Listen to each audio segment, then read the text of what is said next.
வாசிங்க பார்க்கலாம். ஏசாயா 49:6. யாக்கோபின் கோத்திரங்களை எழுப்பவும் நீர் எனக்கு தாசனாயிருப்பது அற்ப காரியமாய் இருக்கிறது என்று நீர் பூமியின் கடைசி பரியந்தம் என்னுடைய ரட்சிப்பாய் இருக்கும்படி நீர் யாக்கோபின் கோத்திரங்களை எழுப்புறது எனக்கு அற்ப காரியமாய் இருக்கிறது.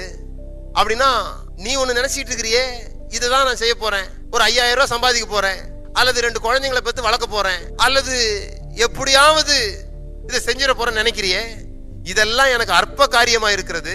நான் வேறு வகையிலே உலகத்திற்கு ஒளியாக உன்னை நான் வடிவமைத்திருக்கிறேன் என்று கர்த்தர் சொல்லுகிறார். உலகத்திற்கு நாம என்ன நினைக்கிறோம்னா, எது நம்மளால முடியுமோ அதை தான் நாம நினைக்கிறோம். ஆனா கர்த்தர் சொல்லுகிறார், you are not created to be normal. ஒரு நார்மல் லைஃப் லீட் பண்ணுவதற்காக தேவன் நம்மை அழைக்கவில்லை. தேவன் படைத்த ஒவ்வொன்றுக்கும் ஒரு விசேஷித்த தன்மையும் ஒரு விசேஷித்த நோக்கமும் இருக்கிறது.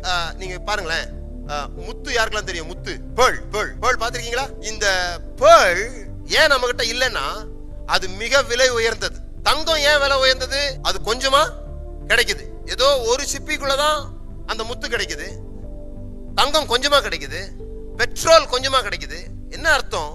அரிய பொருட்கள் விலை உயர்ந்ததா இருக்கிறது. எல்லாம் ஒரு முறை கூட சேர்ந்து சொல்லுங்க. அப்போ ஒரு பொருளுடைய விலை எப்படி நிர்ணயிக்கப்படுகிறது?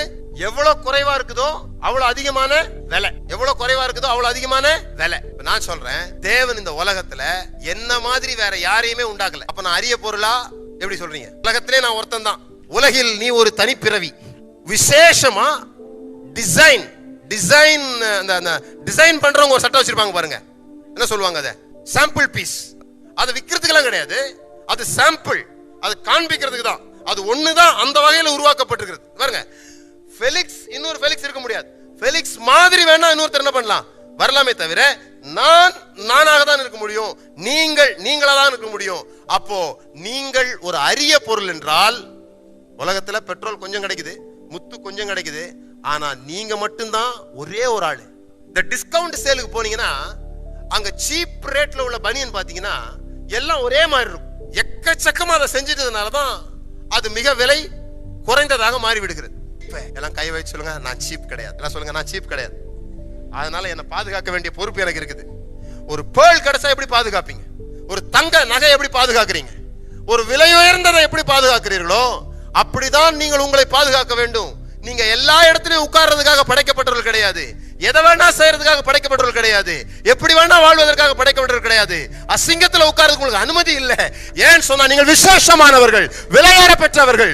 ஒருவர் தான் இருக்கிறீர்கள் உலகத்துல உங்களை போல வேறு ஒருவர் இல்லவே இல்லை. எப்படி வாழணும் பாருங்க, எப்படி யோசித்து பாருங்க. இந்த மாதிரி உலகத்துல ஒருத்தன் இல்லைன்னா what's the value for me? என்னை விட சிறப்பா செய்றவங்க இருக்கலாம், என்னோட கம்மியா செய்றவங்க இருக்கலாம், அதை பத்தி எனக்கு பிரச்சனையே கிடையாது. என்னை போல ஒருவர் தான் இருக்கிறார். இந்த ரேகையோட, இந்த காது சைஸ்ல, எல்லாத்துக்கும் ஒரு வித்தியாசத்தை அவர் வைத்திருக்கிறார். அதனால தான் நான் மறுபடியும் சொல்றேன், அடுத்தவர்களை போல ஆக போராடாது. இதெல்லாம் சின்ன வயசுலயே அம்மா அப்பா சொல்றது.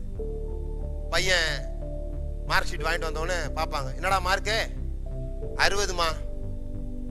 அடப்பாவி, அந்தோணி பத்திர பையனை பாடுறா 80 மார்க் வாங்கியிருக்கான். இவங்களுக்கு கவலையே என்னன்னா, இவன் 100 மார்க் வாங்கலன்றது கிடையாது. அந்தோணி பிரதர் பையன் 80 வாங்கிட்டானே, அதான் கவலை. எப்பா 100 மார்க் நீ இன்னும் வாங்கலையே, அது கேட்கறதே கிடையாது. சொல்லுவாங்க தெரியுமா, ஒரு கதை ஒருத்தன் சொன்னா, ஒருத்தனுக்கு மூக்கு கிடையாதான், ஒரு மாதிரி இருக்குமா. எல்லாரும் அவனை மூக்கறையான்னு கிண்டல் பண்ணுவாங்களாம். இவனுக்கு பயங்கர டென்ஷன். ஒரு நாள் பார்த்தானா, கடவுள் தெரியாரு. எல்லாரும் எங்க தெரியாரு? உங்க கண்ணுல தெரியலையா? மூக்கு இல்லாதவங்க தான் தெரியாருன்னா எல்லாம் அறுத்துட்டான். ஏன்னா இவனை மாதிரி இருக்க முடியலன்னு மத்த எல்லாரும் நம்மள மாதிரி. அதுக்கு தான் ஜனங்க காத்துக்கிட்டு இருக்காங்க பாருங்க.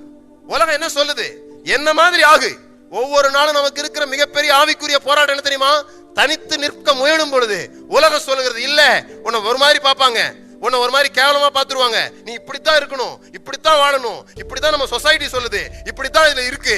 யார் சொன்னா? Stand out, live alone, live differently. வித்தியாசமாக வாழ கற்றுக்கொள்ளுங்கள், ஆசைப்படுங்கள்.